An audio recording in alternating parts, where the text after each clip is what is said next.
नमस्कार, बहुत स्वागत है इस बुलेटिन में आपका। मैं हूं शीनम शर्मा। उत्तराखंड के सीएम पुष्कर सिंह धामी शनिवार सुबह धान की रोपाई में शामिल हुए। दरअसल सीएम अपने गृह क्षेत्र खटीमा में थे।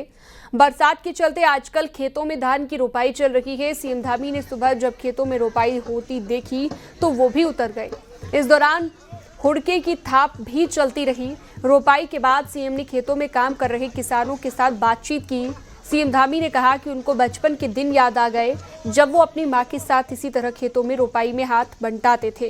दरअसल पहाड़ में धान की रोपाई एक सांस्कृतिक आयोजन की तरह होती है और रोपाई के समय हुड़किया बोल यानी कि हुड़के की थाप पर देवताओं को याद करते हुए गाने गाने की परंपरा है।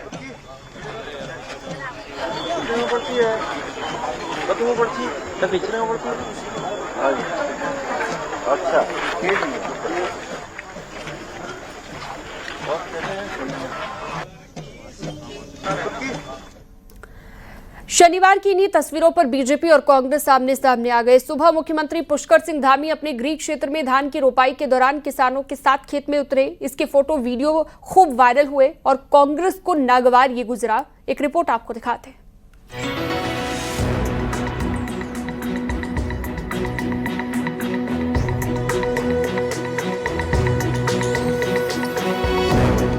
शनिवार की सुबह मुख्यमंत्री पुष्कर सिंह धामी की कुछ तस्वीरें और वीडियो सामने आए जिसमें सीएम धान की रोपाई करते दिखे।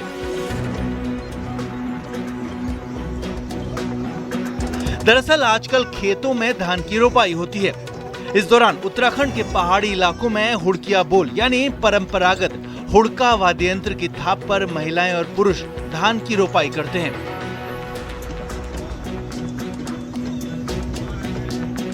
मुख्यमंत्री धामी अपने गृह क्षेत्र खटीमा में गए थे जहां उन्हीं के खेतों में धान की रोपाई चल रही थी। यहां हुड़के की थाप पर सीएम ने महिलाओं और पुरुषों के संग रोपाई की। खेत में बैल भी चलाए। इस दौरान सीएम ने किसानों से बात की और साथ ही पहाड़ की इस यूनिक सांस्कृतिक विरासत का स्वरूप बनाए रखने के लिए उनको धन्यवाद दिया। पिथौरागढ़ जिले के मूल निवासी और पहाड़ी किसान परिवार से ताल्लुक रखने वाले सीएम धामी कई बार अपनी माताजी के साथ धान के खेतों में रोपाई के सीजन में काम कर चुके हैं।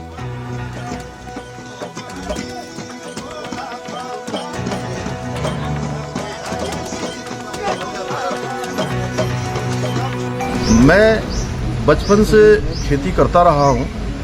ये मेरा पैतृक निवास भी है और ये खेती हमारी पैतृक है क्योंकि सैनिक पुत्र में हूँ। मैं अपने आप को सौभाग्यशाली मानता हूँ। मैं किसान पुत्र भी अपने आप को कह सकता हूँ क्योंकि मैंने बचपन से किसानी की है।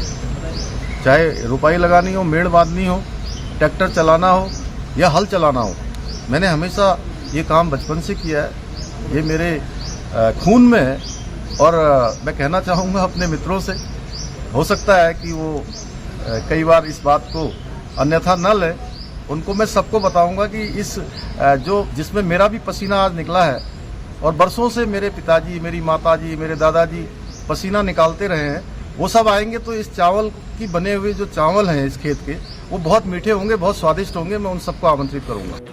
सीएम धामी के वीडियो और तस्वीरों पर सोशल मीडिया में कई प्रतिक्रियाएं आई। बहुत से यूजर्स ने सीएम की तारीफ की और इसी क्रम में कांग्रेस नेता और पूर्व सीएम हरीश रावत ने एक सोशल मीडिया पोस्ट में सीएम धामी को कहा कि आपको देखकर अच्छा लगा। पोस्ट में पूर्व सीएम ने कांग्रेस नेता राहुल गांधी की धान रोपाई की पुरानी फोटो पोस्ट की और उनको क्रेडिट भी दिया। वहीं उत्तराखंड कांग्रेस ने अपनी ऑफिशियल पोस्ट में दावा किया कि राहुल ही किसानों के पक्षधर हैं। इधर बीजेपी ने पलटवार किया। पार्टी अध्यक्ष ने कहा कि सीएम धामी असली किसान हैं, राहुल की तरह एक्टर नहीं। हरीश रावत जी जैसे ही उम्र बढ़ती जा रही है, वो उत्तराखंड के देवभूमि के कृषकों के का भी एक मजाक मैं कह सकता हूँ उनकी ट्वीट के अंदर है। पुष्कर धामी जी हमारे प्रदेश के मुख्यमंत्री हैं। बाल्यकाल से उन्होंने अपनी माँ के साथ, अपने परिवार के साथ खेती करना सीखा हुआ है और जिस प्रकार से आज वो रोपाई कर रहे थे और जो हमारी परंपरागत रोपाई का जो तरीका होता है उस तरीके के साथ रोपाई कर रहे थे, तो कम से कम हरीश रावत जी को उसको राहुल गांधी से नहीं जोड़ना चाहिए। हरीश रावत जी को ये ध्यान होना चाहिए कि राहुल गांधी दूसरे के खेत में रोपाई करते हैं और पुष्कर धामी जी अपने खेत में रोपाई करते हैं। और हमारे यहाँ उत्तराखंड का हर कृषक को उन्होंने प्रेरणा दी है कि आजकल वर्षा काल है, वर्षा काल के अंदर खेती में रोपाई का काम चलता है और प्रदेश का मुखिया इस रूप में अपने खेत की ओर ध्यान दे रहा है। तो एक पूरा मैसेज है उत्तराखंड के सभी कृषकों को। जहां तक राहुल गांधी का विषय है, ये हर वर्ष जब भी चुनाव आता है, चुनाव के टाइम पे ट्रैक्टर चलाते हैं, खेती करते हैं, अच्छा होता है। आजकल वो कहीं रोपाई करते हुए दिखाई देते, लेकिन जब पुष्कर धामी जी ने किया तो हरीश रावत जी को नहीं, मैसेज राहुल गांधी जी को ही किया है कि आजकल आप शांत क्यों हैं, आजकल रोपाई क्यों नहीं कर रहे हैं। अब हरीश रावत जी की तो उम्र बची नहीं है रोपाई करने की, उनसे हम अपेक्षा करते नहीं है। ना उनके बेटे रोपाई कर रहे हैं, ना उनकी पुत्र वधुएं रोपाई कर रही हैं, ना उनकी बिटिया रोपाई कर रही है। और हमारे प्रदेश के मुख्यमंत्री अगर रोपाई अपने खेत में कर रहे हैं तो ये प्रेरणादायक मैं कह सकता हूं ये कार्य था और इसका हम सब लोग सम्मान करते हैं। करीब 2 साल पहले कांग्रेस नेता राहुल गांधी हरियाणा में धान की रोपाई में एक खेत में उतरे थे। बीजेपी ने तब उनको कैमरा जीवी करार दिया था। बात आई गई हो गई, लेकिन शनिवार को जब सीएम धामी के फोटोज वीडियोज वायरल हुए तो कांग्रेस के घाव हरे हो गए। बहरहाल इस सब के बीच सीएम धामी की पहाड़ी किसान की इमेज उभर कर सामने आई है। अनुपम त्रिवेदी, न्यूज़ 18 देहरादून।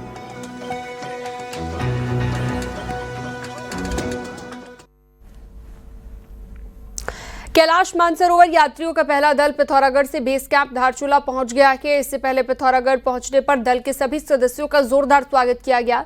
भोले के भक्त छोलियाओं की थाप पर नाचते हुए भी नजर आए। यात्रियों के पहले दल में 13 महिलाओं के साथ कुल 45 तीर्थ यात्री हैं। ये दल रविवार को गुंजी पहुंचेगा। इस दौरान सभी यात्रियों को आदि कैलाश के दर्शन भी कराए जाएंगे। पहले दल में शामिल सभी यात्री खासे उत्साहित नजर आएंगे। ये दल 10 जुलाई को लिपुलेख दर्रा पार कर चीन में एंट्री करेगा।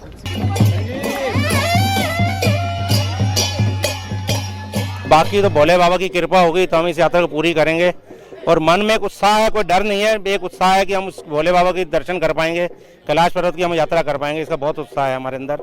और पिथौरागढ़ के लोगों ने जो हमारा स्वागत किया वो उसके लिए हम उनका बहुत बहुत धन्यवाद करते हैं। ये 45 लोग की टोटल टीम है जो कि फर्स्ट बैच है। 5 साल बाद पूरी एक टीम जो कि भारत सरकार के द्वारा विशेषकर MEA ministry of external affairs के द्वारा इसे ऑर्गेनाइज किया जाता है और इसमें बहुत इंपॉर्टेंट रोल उत्तराखंड शासन का है। KMVN के माध्यम से पूरे रूट की व्यवस्था होती है। धारचूला पहुंचने से पहले कैलाश मानसरोवर यात्रियों को सीएम धामी ने टनकपुर से धारचूला के लिए रवाना कर दिया था। सीएम पुष्कर सिंह धामी ने पहले दल को हरी झंडी दिखाकर रवाना किया था। वहीं सीएम धामी ने सभी यात्रियों की मंगल यात्रा की भी कामना की। सीएम धामी ने कहा कि KMVN ने छात्र यात्रा को लेकर सभी तैयारी पूरी कर ली है। आपको बता दें इस बार यात्रा में सिर्फ 5 दलों को ही मौका मिला है। वहीं सभी यात्री कैलाश पर्वत और मानसरोवर झील के दर्शनों के लिए खासे उत्साहित हैं। मानसरोवर यात्रा पूरे 5 साल के इंतजार के बाद अब हो रही है।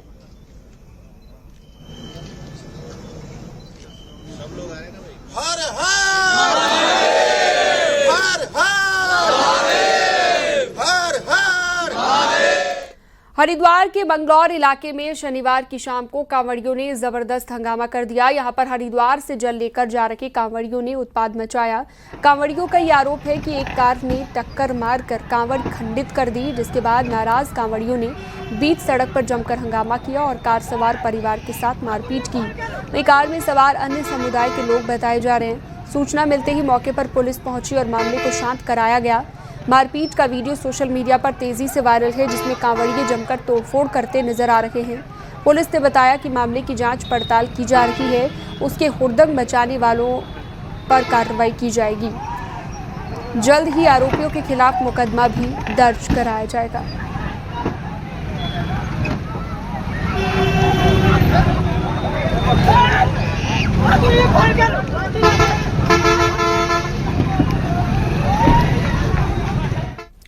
हरिद्वार के धनपुरा में स्कूल से लौट रही छात्रा की कुछ लोगों ने बेरहमी से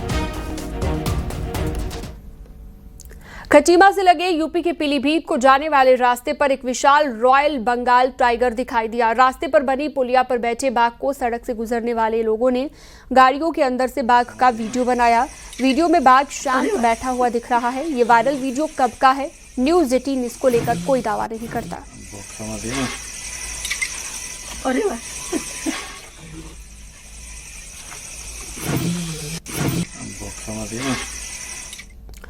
हरिद्वार के BHEL क्षेत्र की आवासीय कॉलोनी में जंगली हाथी घुस आया और हाथी ने घरों के बाहर लगे पेड़ पौधों और वाहनों को नुकसान पहुंचाया। हाथी के उत्पाद मचाने की ये घटना CCTV कैमरे में कैद हुई है। काफी देर तक रिहायशी इलाके में उत्पाद और चहलकदमी करने के बाद स्थानीय लोगों ने वन विभाग को इसकी सूचना दी, जिसके बाद पहुंची वन विभाग की टीम ने हाथी को जंगल की ओर खदेड़ा। हरिद्वार फॉरेस्ट रेंज के रेंजर शैलेंद्र सिंह नेगी का कहना है कि इस इलाके में गश्त दल को तैनात कर दिया गया है।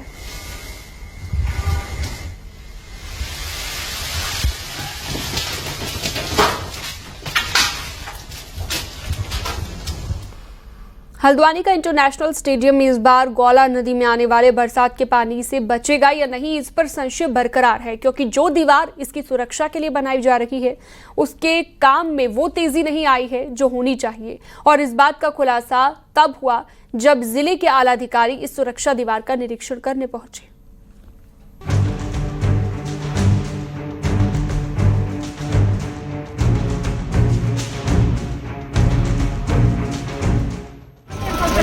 जितना पैसा मिल रहा है आपको, उसके बाद आप मेरे सामने मजबूरी का रोने लग जाओ कि हम बीच का रास्ता क्यों निकाल रहे हो, बीच का रास्ता गुणवत्तापूर्ण काम कराओ ना। डीएम नैनीताल वंदना ने ये तल्ख तेवर सिंचाई विभाग के अधिकारियों को दिखाए, जो हल्द्वानी के इंटरनेशनल स्टेडियम की सुरक्षा दीवार बनाने में हो रही ढिलाई में ठेकेदार का पक्ष लेते दिखे। उसमें भी रूटीन प्रक्रिया के तहत बॉन्ड अवधि बना दी 2027 तक की, तो ये तो फाइंड अप्लाई करने के लिए तो आप लोग हैं। डीएम ने साफ कर दिया कि गौला नदी के कटान से स्टेडियम को कोई नुकसान नहीं होना चाहिए और न ही इस सेफ्टी वॉल को बनाने का बजट बढ़ना चाहिए। कार्य बहुत बड़ा है और इसमें समय स्वाभाविक रूप से लंबा लगेगा, लेकिन फिलहाल इस मॉनसून में कोई डैमेज ना हो और किसी भी प्रकार का वेरिएशन ना हो, भविष्य में कोई धनराशि बढ़ने की संभावना उत्पन्न ना हो किसी डैमेज के कारण, तो उतना सेफ्टी वर्क अभी फिलहाल कंप्लीट करेंगे। दरअसल पिछले साल आई आपदा में गौला नदी ने हल्द्वानी के इंटरनेशनल स्टेडियम का एक हिस्सा बहा दिया था, जिसकी सुरक्षा के लिए सरकार ने शुरुआती चरण में 36 करोड़ का बजट जारी किया। लेकिन इस काम में भी मानकों का उल्लंघन हो रहा है। साथ ही बाढ़ सुरक्षा के काम को पूरा करने के लिए सिंचाई विभाग ने जरूरत से ज्यादा समय भी ले रखा है।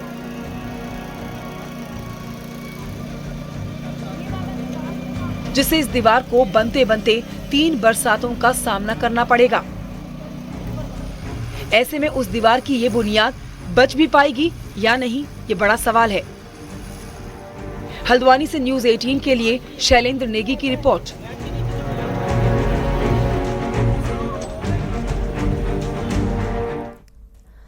मुख्यमंत्री पुष्कर सिंह धामी शनिवार को रामनगर पहुंचे और यहां पर पहुंचकर सीएम धामी ने कॉर्बेट के ढेला स्थित रेस्क्यू सेंटर का निरीक्षण किया। वहीं सीएम धामी ने कहा कि सरकार वन्य जीवों के प्रति संवेदनशील है। इस रेस्क्यू सेंटर में जो भी जरूरत होगी वो सरकार देगी, जिससे कि यहां पर न कि वन्य जीवों का बल्कि सही से इन वन्य जीवों का सही से इलाज भी हो सके। हमारी प्राथमिकता है कि हमारा वाइल्ड लाइफ पूरी तरह से सुरक्षित होना चाहिए और ये हमारे यहाँ पर क्योंकि कॉर्बेट की एक पहचान भी है और उस पहचान को हमें निरंतर बनाए रखना है। उसके लिए जो हर संभव जो भी प्रयास होंगे, जो भी काम करने होंगे, वो सभी काम हम करेंगे। देश के कई शहरों ने खुद को डस्टबिन फ्री बनाया और साथ में गार्बेज मैनेजमेंट की भी व्यवस्था की है, लेकिन देहरादून में सिर्फ डस्टबिन हटाकर बाकी की तैयारियों को नजरअंदाज कर दिया गया, जिसकी वजह से लोग बेहद परेशान हैं।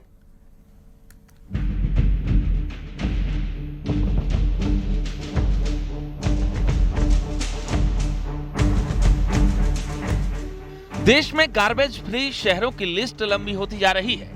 इंदौर, सूरत, नवी मुंबई जैसे शहर न सिर्फ डस्टबिन फ्री बने बल्कि वहां के लोगों को ठोस कचरा प्रबंधन की बेहतर सुविधाएं भी दी गई। इन शहरों ने 5 स्टार रेटिंग हासिल की क्योंकि वहां हर वार्ड में सिस्टम पहले से मौजूद था। लेकिन राजधानी देहरादून में ये प्रयोग जनता के लिए मुसीबत बन गया है। नगर निगम ने शहर भर से डस्टबिन तो हटा दिए, लेकिन ना डोर टू डोर कलेक्शन की ठोस व्यवस्था की गई और न ही वेस्ट यूनिट्स का नेटवर्क तैयार किया गया।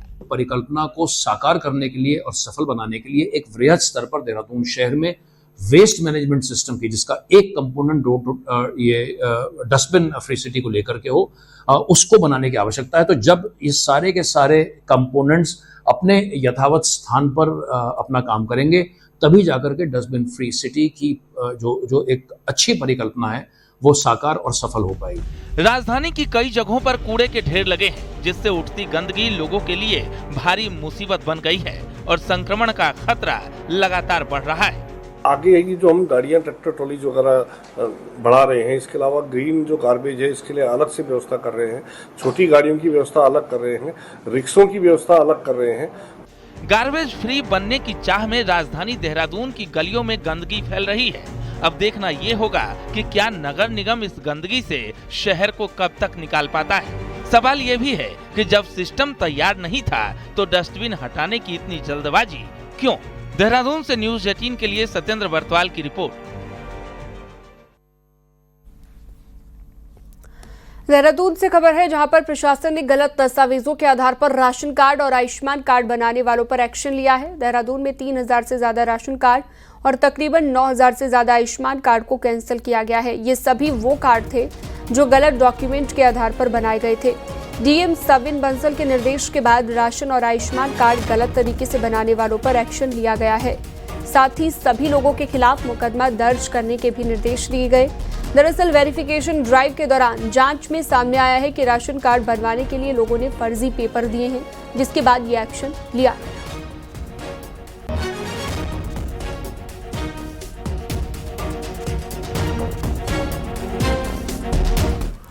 देहरादून में 2 दिन पहले पुलिस को एक नवजात बच्ची मिली है। बताया जा रहा है कि देहरादून में प्राइवेट यूनिवर्सिटी में पढ़ने वाले एक छात्र और छात्रा ने खुद ही बच्ची को सड़क पर छोड़ गए और फिर खुद ही पुलिस को सूचना दी।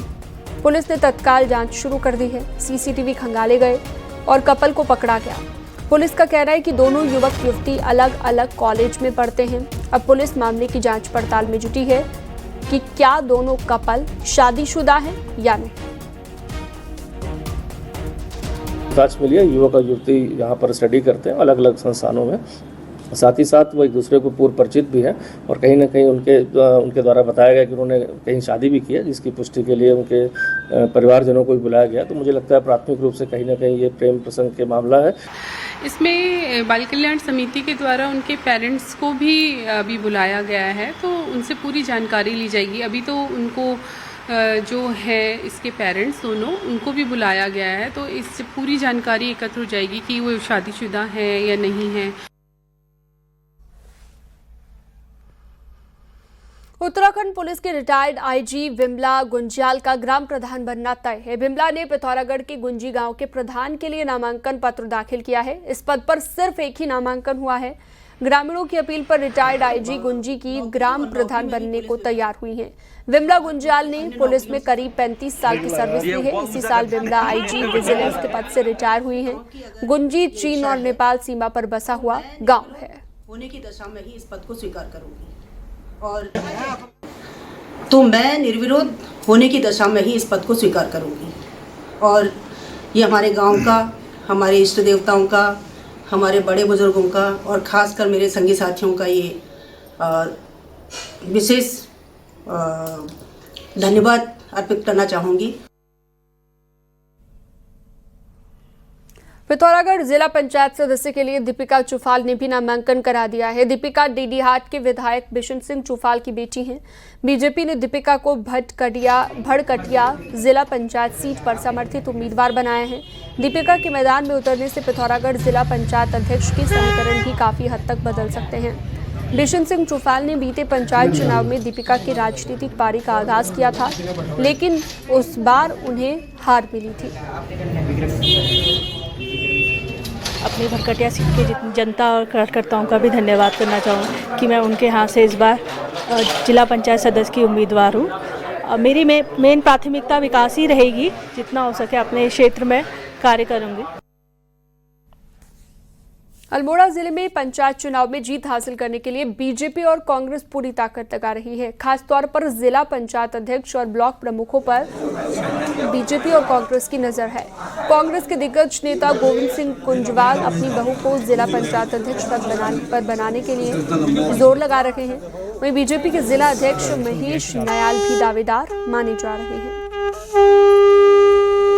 जनता पार्टी के सारे सदस्य जीत के आएंगे और जो भी भारतीय जनता पार्टी हर चीज़ तो तय करेगा और हम सबका दायित्व भी है, कर्तव्य भी है, हम उनको अध्यक्ष बनाने की यहाँ पे पूरी कोशिश करेंगे और भारतीय जनता पार्टी अपने इस पंचायत चुनाव में विजय परचम है। और निश्चित रूप से हम प्रयास करेंगे कि जो है वो हमारी बहू जो है और वो जिला पंचायत के अध्यक्ष बने और उसको ये मौका मिल सके।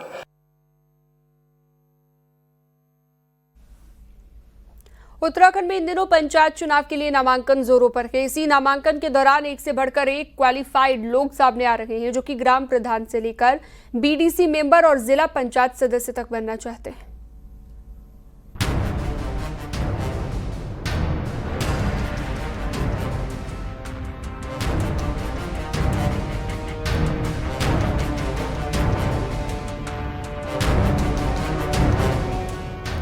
देवभूमि में पंचायत चुनाव के नामांकन की सरगर्मी तेज है। ब्लॉक मुख्यालयों से लेकर जिला पंचायत मुख्यालय तक में खूब हलचल है। लेकिन इस हलचल के लिए ऐसे ऐसे प्रोफेशनल अपना नामांकन लेकर पहुंच रहे हैं जिनकी क्वालिफिकेशन अपनी और लोगों का ध्यान खींच रही है। एक स्कूल में टीचर कविता आर्या ने बसानी गांव से ग्राम प्रधान बनने के लिए नौकरी तक छोड़ दी। यही हाल गौलापार से आई दीक्षा बिष्ट और वैशाली नेगी का भी है जो बीएड करने के बाद ग्राम प्रधान की रेस में शामिल हैं। मैंने एमए किया है एजुकेशन से और मैंने टीचिंग भी की है और अब मैं राजनीति में आना चाहती हूँ। मेरा मेन मोटिव ये है कि जो हमारे ग्राम सभा में बहुत सारे सार्वजनिक काम अवरुद्ध हैं। मेन ये है कि आवारा जो जानवर घूम रहे हैं हमारे, जिससे किसानों को बहुत फसलों से बहुत नुकसान हो रहा है। मैं वैसे टीचर बनना चाहती थी लेकिन मुझे इस बार मौका मिला है कि मैं महिलाओं के लिए कुछ कर सकूं, तो मुझे चुनाव लड़ने का मौका मिला इस बार, तो मैंने इस बार अपना नामांकन कराने आज आई हूँ यहाँ। यही नहीं, अभी तक अपने पति के व्यवसाय और राजनीति में हाथ बटा रही मीना पांडे तो अब सब काम छोड़ छाड़ कर हल्द्वानी का ब्लॉक प्रमुख बनने का ख्वाब देख रही हैं। यही नहीं, पॉलिटिकल साइंस में पोस्ट ग्रेजुएट और स्वयं सहायता चलाने वाली नीलू नेगी तो इतने जोश में है कि अपने इलाके में चुनावी झंडा गाड़ चुकी हैं। मैं महिलाओं को स्वरोजगार दिलाना चाहती हूँ, मतलब जिससे महिलाएं आगे आए। महिलाओं को आगे लाने के लिए और पढ़े लिखे लोगों को आगे लाने के लिए सरकार ने 50% आरक्षण लागू किया गया है। क्योंकि मैं समाज में सक्रिय रहती हूँ, महिलाओं के लिए हमेशा खड़ी रहती हूँ, क्षेत्र में थोड़ा विकास करना चाहती हूँ, तो मैं चाहती हूँ कि महिलाओं के सशक्तिकरण के लिए मैं आगे बढ़ूँ। इन्हीं प्रत्याशियों के बीच आईटी प्रोफेशनल रही रीता बिष्ट भी अपना नामांकन करने पहुंची। यही नहीं, एलएलबी कर नए नवेले वकील बने कपिल सिंह देवपा भी ग्राम प्रधान बनने का सपना देख रहे हैं। सर्वप्रथम मेरा मुख्य उद्देश्य अपने गांव का विकास है। सड़क, बिजली और पानी को लेके मेरा मुख्य उद्देश्य गांव की समस्या में जो भी समस्या है उसे दूर हल करने का है। मैं पनियाली ग्राम सभा से ग्राम प्रधान पद हेतु उठ रहा हूँ। इससे पूर्व में मेरी चाची और मेरे पिताजी भी प्रधान रहे हुए हैं। जाहिर है पंचायत के स्तर पर खूब टैलेंट निखर कर सामने आ रहा है। अब देखना होगा कि प्रत्याशियों की ये क्वालिफिकेशन वोटर्स को अपनी ओर कितना आकर्षित करती है। हल्द्वानी से न्यूज़ 18 के लिए शैलेंद्र नेगी की रिपोर्ट। और रुकते एक छोटे से ब्रेक के लिए खबरों का सिलसिला जारी है।